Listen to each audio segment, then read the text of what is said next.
Katie Couric also tonight, they're not just tilting at windmills. They're building them. A town reinvents itself and creates hundreds of jobs. This is the CBS Evening News with Katie Couric. The winds of change. A year after the factory closed, a manufacturing town is making a comeback.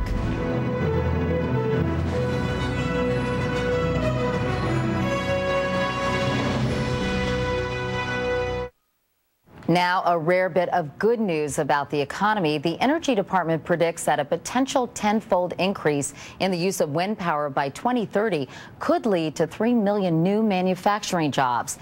Dean Reynolds reports it's already created hundreds of them in an Iowa town that had fallen on very hard times. Like many small Midwestern towns, Newton, Iowa has seen some hard times lately. But don't be confused by the gray November sky. Things are looking up for Newton. A brand new factory, humming with activity, is breathing new life and promise into the community. Do you have people lining up to work here? Yeah, we currently have several thousand applications for the few hundred remaining jobs we have open. It's an amazing turnaround for Newton, closely identified for a century with Maytag and its array of appliances. At its peak, Maytag employed 1 out of every 5 residents here. But a year ago, the Maytag plant closed and 1,800 jobs were lost. Failure was in the air. We worked so hard to keep that company alive, you know, and it seemed like you worked harder and harder as time continued, yet you could just see it was closing down.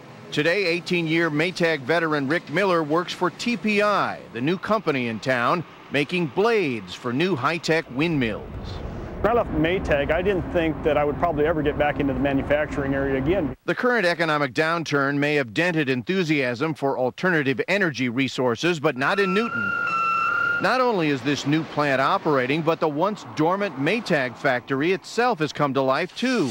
A second company there has brought more jobs to town, making the foundations for those windmills from TPI. It makes you feel like you're just doing the right thing for your country, the right thing for the community, the right thing for yourself and the business. But the idea of having those jobs here in Newton builds everybody's confidence that we're going to get out of this.